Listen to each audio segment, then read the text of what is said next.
what's going on, everyone, and welcome back to another episode of Just My Opinion. Guys, we are talking Love is Blind, Season 7, Episodes 10 and 11. Guys, we are almost to the end. But let you know, this is going to be a spoiler-filled recap, okay? Your boy B. Avery over here is going to spoil this episode or these two episodes up, down, left, right, in, and out, as if you've already seen it. That is your warning. And if you're feeling all this energy I am giving to you, go ahead and hit that subscribe button. Become one of my subscribers. Help me reach that next milestone of 75K. Thumbs up, share the video, leave a comment with all your thoughts. And just to let you know, I will be going live with Sharonda with Pair Wait. I believe this coming Saturday, we may be going live 10 a.m. CST. And so if you want to come party with us, subscribe to me, subscribe to her. We may have some other, or she may have some other guests as well. Please excuse me, but that is to be determined. But I am very, very confident about it. But we got 6 episodes the first batch. Then we got 3, and now we have 2. And then the next week we're going to have 1. And 2 of these couples are just not going to make it anymore. We started out with 6. Now we're down to 4. And let's talk about Hannah and Nick D first. I am really glad that they broke it off, that they are not a couple and they are not going to follow through with this marriage on this Love is Blind experiment. And the reason why is they're just not a good match. And that's unfortunate because there was some time wasted, there was some energy wasted and all that, but that's just what dating is. And I have to say, I am very, very entertained by all of their interactions because it's back and forth. Hannah just really is mean. She really is. I like her, but I don't like her. But at the same time, I don't blame her for her decisions to break things off with Nick. I actually do respect it. Now, in episode 11, when all of the other women were trying on their bridal gowns and the men were trying on their tuxes, Hannah wasn't there. She was a no-show. And I remember Marissa was talking about that when the host Vanessa Lachey came in, just like, hey, Hannah's not here. She is a no-show. And of course, later on, we found out that they broke it off. But let's just dive back a little bit to episode 10, where they're at the costume party dressing like flappers or whatever the hell it was. It seemed like fun. I haven't been to a costume party since college. I used to dress up as a ninja. It was badass, but it wasn't like a regular ninja suit. I mean, I had the ninja hood, some athletic gloves, but instead of like a traditional ninja suit for combat, I actually had on a black suit, you know, like I'm finna go out to a banquet or something like that. But anyway, I digress. But I was just watching, I was like, man, I would love to be a part of something like this, go to a costume party. But focusing on Hannah and Nick, she kind of shot herself in the foot, to be honest with you, because in reality, if this was the real world, I think the conversation that Nick was having was a bit inappropriate. If you are engaged to be married, especially with your fiance just a couple of feet over in this direction right here. However, saying that this is an experiment and that he did meet up with Katie in the pods and they were each other's number one for like the first 3 or 4 days, I necessarily can't blame him. Let's take a sidebar real quick. Katie is very, very attractive. Like, I'm just not gonna lie. If I had to pick, and you know, I'm not gonna bash Hannah or anything like that. I like all types of women, all types of different shapes and sizes. Even though I will only marry a black woman, I still do find women in other races attractive. So if it was up to me and if I had Hannah right here and Katie right here, I would pick Katie. That's just me. She's a very, very attractive woman. I really did like her eyes or what she did with the makeup, the eyeliner. I'm not an expert in that field, of course, but she was really, really attractive. Now, there may be some people watching the show like, no, Bree, I don't like Katie. I think that Hannah is the more attractive. Hey, that's cool. More power to you. I ain't mad at you. But the reason why I say that Hannah kind of shot herself in the foot is because she knows that Nick D had a relationship / connection with Katie. But at the very beginning, she's like, hey, Katie, won't you meet Nick D? And just like, you know, introduce them there herself. I just don't think that was a good look on her behalf, on her part. if they were going to converse and get to know each other and just like, hey, we finally meeting person to person without being in the pods. I think that that should have just happened on their own. I don't know, but this show right here does do a lot of crazy editing, especially what all TV shows and movies do. So they could be making it look like a certain thing with us, but that's not really what happened. But at the same time, that's no big deal. But I just don't think that Hannah should have introduced Nick and Katie the way that she did. Now, apparently they was over there talking for about 40 minutes and we heard the gist of it. I do think it was silly and childish and immature the way that Hannah acted after the party when they got home. So, what did you and Katie talk about? It's like, wait a minute. Like, what do you think we talked about? They didn't talk about politics or the news or anything like that. They possibly talked about their relationship in the pods, what went right, what went wrong. Hannah, you should expect that, okay? You should expect that. Now, again, if this was the real world and they were engaged and Nick D just happened to, and they were out and about having fun, and Nick D was just over to the side for 40 minutes just talking to some other random girl or somebody that he knew briefly, that would be a completely different story. I can kind of understand where Hannah's coming from. It's like, man, okay, you know, you was over there for a minute, you know, what was y'all talking about? You know what I'm saying? Completely different scenario than we're in right now. But the way that Hannah handled it when they got back home, and then when Nick was just standing 10 toes down, it's like, I don't give a fuck. You know, I can't help it if Katie is going to you and other people talking about how hot I am and all of this. And he did kind of, you know, his response was vague as far as like when Hannah first asked him, like, what did y'all talk about? He did answer her question, but she was like, okay, you just summed it up in 30 seconds, but y'all was over there talking for 40 minutes. What they were talking about at the same time was a bit inappropriate. If I had to be completely honest with you, I wouldn't do it myself because we don't know Katie, or at least I don't. Katie could go back to Hannah and be like, girl, he was up here telling me that he wish he would have been with me and that I'm so fine and that he think I'm sexy and da-da-da-da-da, you know, and that just would have just been awful. And so, and just, that's not the only reason why I wouldn't do it, even though that probably would have happened.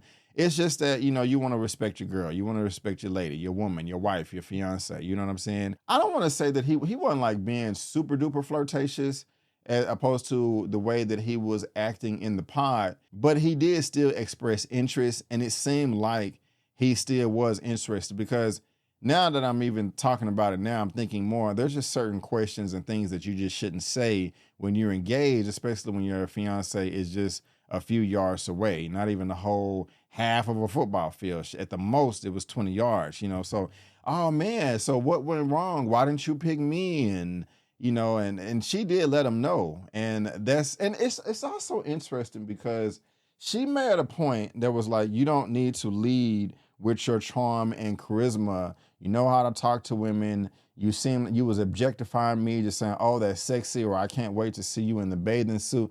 Yeah, you don't want to do that. There is a way that you can be sexual even during a first date and or conversation.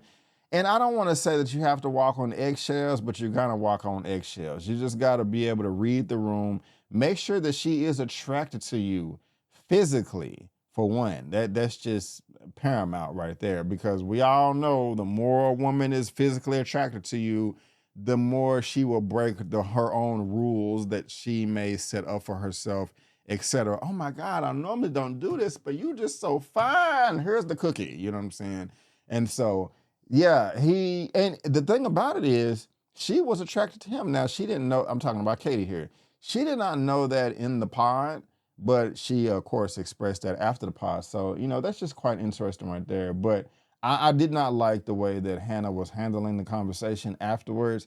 And again, when Nick was trying to stand 10 toes down, you know, she tried to like, okay, I'm sorry. You do look hot, babe. You want to go to bed? Let's go to bed. Now, of course, I knew they weren't going to make it anyway, especially when Nick D met up with her friends. That just did not go well at all. Like, awful. They couldn't even get through the meeting or the luncheon or just the engagement without it being awkward. You can see on Hannah's friend's face just how it's like, okay, this is just not going to work. And Nick, like, oh my, I like Nick, but at the same time, buddy, you do need to grow up because he was listing all these things that he would have to do. And the women were right. All of them, like, bro, she's not trying to change who you are.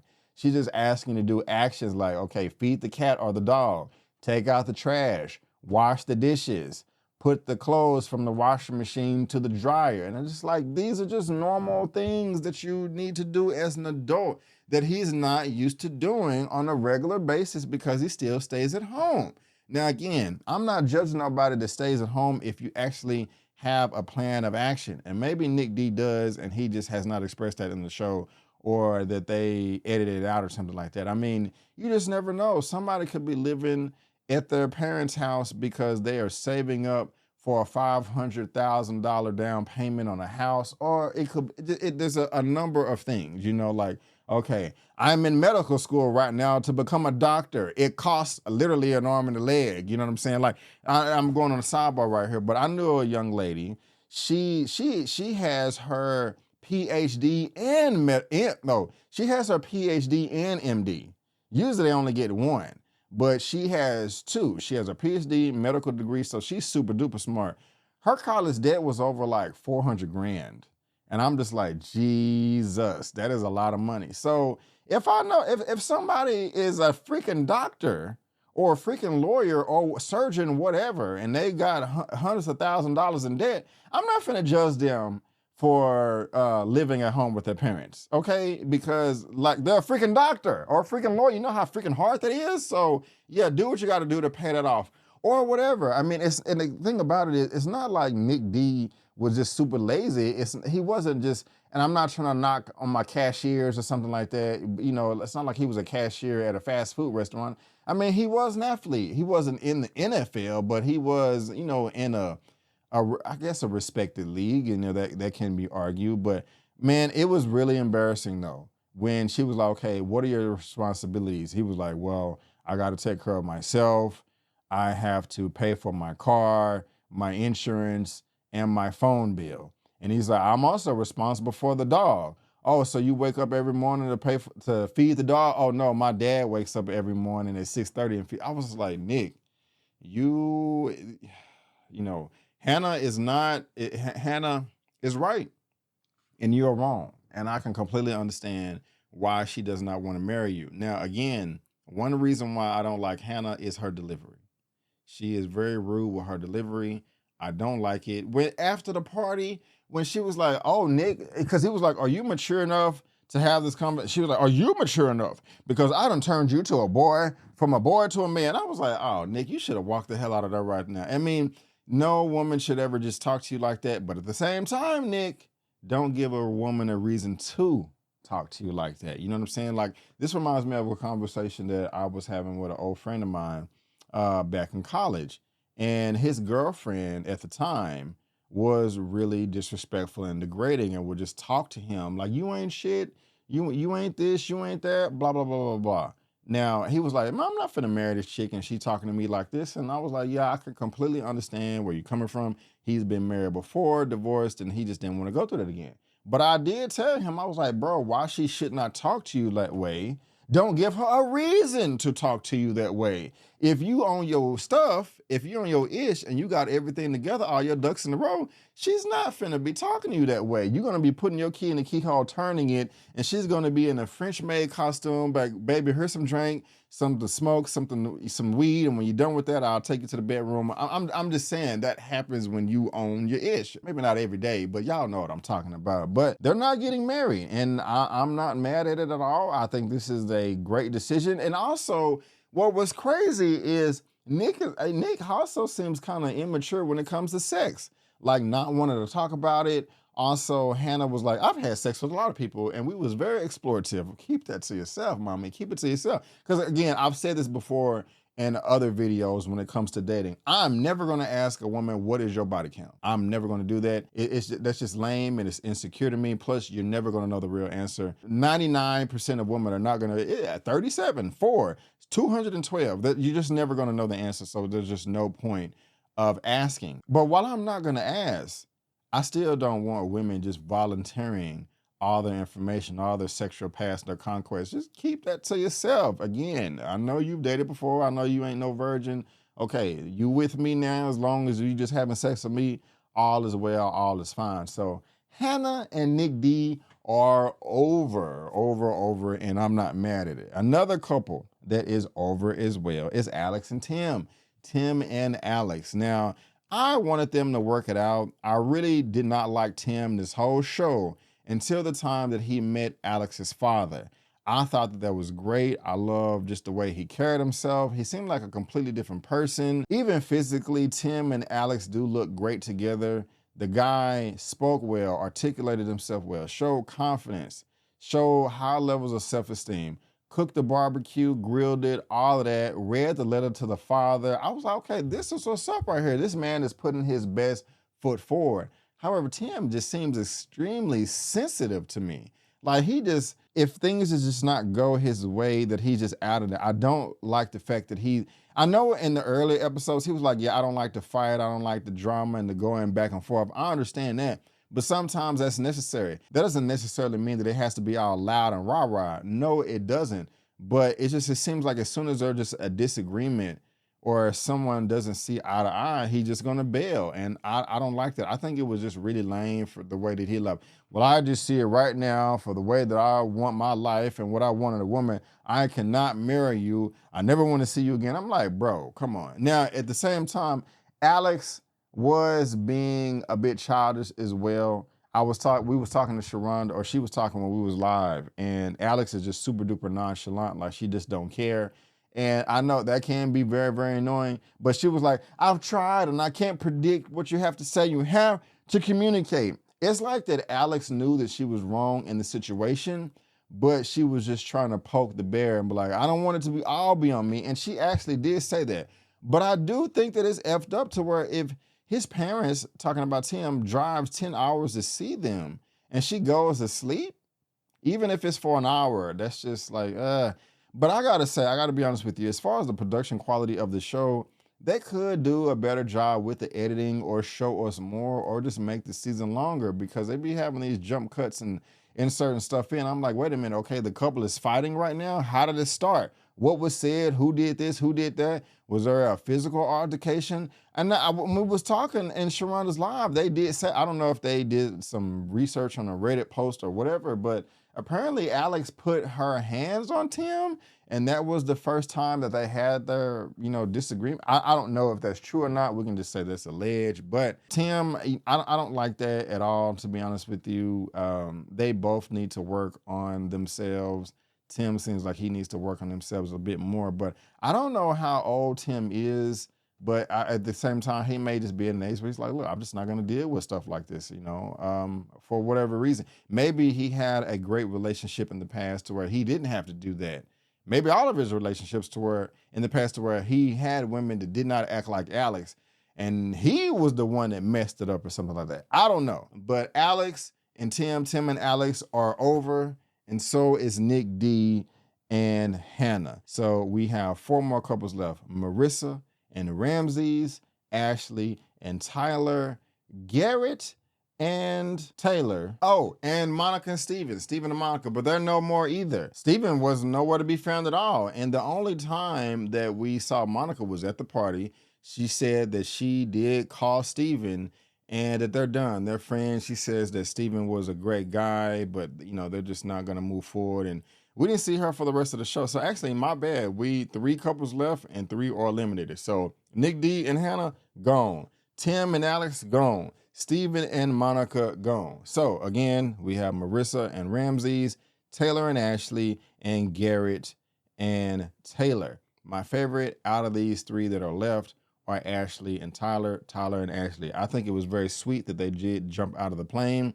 And I also like the fact that they saw the plans that they made in the pod through, where Ashley was like, you know what, before I get married, I just want to literally take a leap of faith and jump out of a plane. I have jumped out of a plane once before in 2012 with one of my exes. And, the thing about it is, at the time, I was like, yeah, you are the only person that could get me to jump out of a plane. It is an experience. I did vomit on the way down. I'll talk. Come through on the live on Saturday. We'll talk about that more. But I thought that was dope as hell. I really did. I also liked them go-kart riding and all of that. And when they were trying on the dresses, we got to see Ashley's mom, and I really did like her as well. That was pretty cool. And I did enjoy the them trying on the dresses when they I'm pretty sure, I don't know, they probably tried on 5 dresses or 30 dresses each, but they're not going to show all of it. But each girl that was left out of Marissa, Ashley, and Taylor, they tried on 2 dresses. Of course, no one really cared for the first one. Oh, it's nice, but I was really feeling the dresses, the second choices. The only dress I really didn't like was Taylor's. I didn't like either one of them. Not to just crap on Taylor, because I like Taylor. Taylor's a bit timid, and rightfully so. We're going to talk about that in a second next. But I really did like the dress from Ashley. I thought that was nice. I like everything about Tyler and Ashley right now. I think it's pretty dope. They're going on these picnics. Towards the end, it was kind of funny when she was talking about giving birth and carrying a child, and she was like, "You got to donate the sperm," and he was like, "I don't want to donate," and she's like, "Oh." That horrible choice of words. And I had to take it back. I was like, you the one that brought it up. You know what I'm saying? You're the first one that, brought up the donate thing. But I do like them. I think they're cute. I think they're going to make it. And I cannot wait to see what's going to happen in the final episodes when it comes to Ashley and Tyler. I could not remember his name for some reason. I want to say Taylor, but I'm like, no, that's the woman, Ashley and Tyler. I do like them. And it seemed like she's just very, very accepting that he does have these 3 children, that he donated his sperm. And so we're going to see how that plays out. I like that they was able to work it out. Again, Tyler, you should have told her a long time ago, but she likes you, man. She loves you. So that's what's up right there. Now, we got to talk about Taylor and Garrett and Taylor. Man, Gary, you messing up, bro. You are dropping the ball. You got caught in a lie. Like, man, just, I want them to win. Now, unfortunately, Garrett's family is not all the way 100% on board, and they're talking about that. We are getting more cooperation from Taylor's folks, her friends. We done met her whole tribe, friends, family, all types of people, co-workers, all of that, people that shouldn't even like showing up for her. So that's wonderful right there. But yeah, I called Taylor timid earlier because to me, and I could be wrong, I'm not an expert here. I'm just a viewer like most of you guys. Everybody's been hurt before, of course, but it seemed like she has been extreme and that her guard is all the way up. And so where there's like an inkling of some type of infidelity, she is just going to erupt like a volcano. And, I'm not saying that if somebody cheats on you, you shouldn't get upset. But, she just seems very, very fragile. And that's not a bad thing, but it's just very, very fragile. She has been very, afraid in this experiment from the very, very beginning. And it's just the way that she shows her emotions and crying. And there's nothing wrong with that. But and lack of a better word, overboard, while it is justified too. But Garrett was wrong for lying. You were outside and just said, my ex hit me up, and all I did was like the message and ignore it. But then when you're around Tyler and Ashley, you want to say that you responded? And Taylor was not letting it go. She was like, no, guy, you lied to me. This is some BS. And he was trying to wiggle his way out of it. But I got to give it to Taylor. She was like, no, I am not going to let you wiggle your way out of this crap. You lied, that you're full of crap. And I was like, yeah, she's right. I can't get mad at her for that. You know what I'm saying? And so, I was very skeptical at this time, not sure if they were going to be able to work it out or not, but, we'll see. But we did meet the mom. We met the friends. She got her dress and all of that. And they had a nice date towards the end. And so we're going to see. I'm rooting for them. I want them to make it, but we're going to see. I think that both of them are going to say yes next episode when they're at the altar. Last but not least, we got Ramses and Marissa and Ramses, and I think they're going to make it too. It's also interesting when they don't see eye to eye on something in the way that they resolve it, or at least try to. However, I will say it was very cute the way that they were bouncing off of each other when they was filling out the marriage certificates. That was nice as well. I did like that. Also, I was worried because before that, they was having the conversation about the condoms and the birth control. And in my opinion, Ramses was being very, very ridiculous and just pretended like he had to wear a condom for the duration of the whole marriage, for the rest of your life. Like, if you want to marry me, Ramses, we got to wear a condom every day, and that's just ridiculous. I mean, just wait until y'all get married or, you're ready to have kids. That's just not a big deal to me. I just don't understand, why he was tripping hard like that. And another thing is like, to play devil's advocate, okay, he's been married before.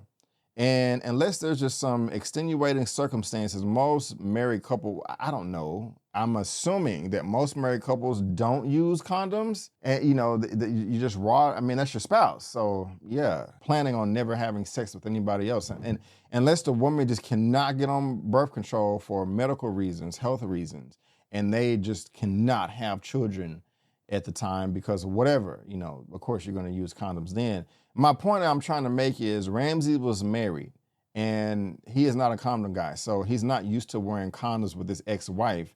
And then again, after that, when you're dating people, some people are faithful and truthful and will only have sex with the person that they're dating.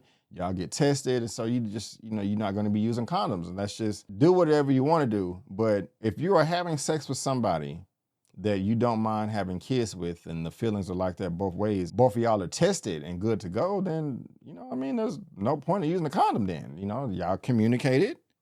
We don't mind having kids if we get pregnant and nobody has any type of diseases. Okay, there you go. So that's just possibly what he's used to. It's not like he's 62. He's 34 years old while Marissa is 31. And so my thing is this though, she was very irritable at the very beginning of episode 10, and she seems very defensive. Like Ramses, I don't want to call him a yes man, but it does seem like he tries to cater to her ways to make her happy, and that's something that he should do without compromising himself. But sometimes the way that Marissa talks to him is, defensive. He's like, well, it's not really an issue. Well, it is an issue because we're talking about it right now. Well, you do feel this way because of this, and you said this at this time. And we are going to get my mom flowers or a gift at the wedding, at the reception, at the party because we got to, because it's my mom. It's like, and she just, does this thing and she's like, I feel attacked. And it's just like, now at the end of all those interactions, she does calm down a bit, in my opinion, and they're able to kiss and make up and all of that, but that's the only thing that bothers me. But I think that they are going to make it. We'll see. It just seems like if everything doesn't flow smoothly and perfectly in exactly her way, that she kind of just throws a temper tantrum. And I don't like that, and I could be wrong. You guys definitely let me know what you think. Also, we did get to see her mother again, and she was a lot nicer this episode. Now, me and Chris Tate with Take's Take, we had a difference in opinion about Marissa's mom and the way that she handled herself and communicated with Ramses. Yeah, she was very, very abrasive and harsh and all of that, but I didn't think it was too bad. He thought that she was just awful. And that's fine, going back and looking at it, yeah, it was quite bad on her part. I'm really interested in seeing what Chris has to take in his recap. Also, if we do meet this coming Saturday, because it was a very, very fun discussion. So y'all need to come through, subscribe to everybody.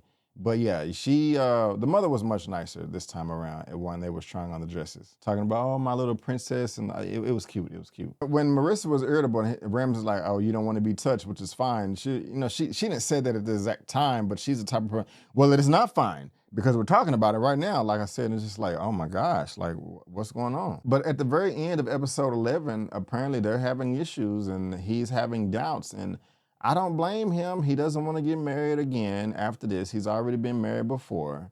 And also the conversation they was having on the water at first, that was a bit wacky when not on the water, when they was in the jacuzzi, he's slapping her on the ass towards the end. They're just trying to work things out. I think they will. I just want Marissa to relax just a little bit. This is a big step, lifelong step right here. And of course you're going to have some doubts, but it just seems like she's kind of condemning Ramses for having those doubts. And I could be wrong, but you guys let me know what you think. But I do think they're going to make it. So guys, 6 couples, 3 are in, 3 are out. Hannah and Nick D are done. Steven and Monica are done. And Tim and Alex are done. But we are rooting for Garrett and Taylor, Marissa and Ramses, and Tyler and Ashley Ashley and Tyler, again, is my favorite couple so far. But guys, that is going to be my recap of the latest episodes 10 and 11 for Love is Blind Season 7. I hope you enjoyed my recap. If you did, let me know in the comment section. If you didn't, let me know in the comment section. Whether you did or did not, still click the like button. I guess if you didn't like it, you may hit the down arrow button, but you can still, or you don't have to do anything. You can leave a comment and you can subscribe and make sure you subscribe to the channel, because this is what you get. You get movie reviews, spoiler movie reviews, series reviews. I talk about the box office every weekend. Now, if we scroll down here, I do have a weekly movie news roundup live show where I talk about all of the latest movie news going on in the industry, film industry. And then I sometimes make little clips and cut things out and make separate videos for it as well. I do trailer reactions, guys, and also some of the shows that I'm watching on streaming right now, like Fight Night on Peacock. I covered all the episodes right here as well. So make sure you check out that. And also, guys, I have a superhero comic book show called Super Duper, where me and my friends, we will talk about all of the latest superhero and comic book news. And guys, that's not it. I also have another channel right here called Just My Opinion Clips, to where I even clip out more stuff because I don't want to bombard my main audience. And so all of that link is in the description box below for you to read at your own leisure. And let me go ahead and shout out, I'm gonna call her Piranha. That's ridiculous. Where did that come from? Sharonda with Pay or Wait. Okay, let's help her get the 75K sub. You see me right there on the right? Yeah, that was our live from 3 days ago where we talked about episodes 7 through 9. And yeah, we may be doing it again. I wasn't there the first time. They didn't even know I covered the show, but I was like, I watch Love is Blind. And so they were like, come through, B, come through. So I think we're going to be going live again this coming Saturday. But I will let you guys know. I want to thank you so much for tuning in. And before you go, don't forget that I'm B. Avery. That's just my opinion. Peace out, and I'll see you next time.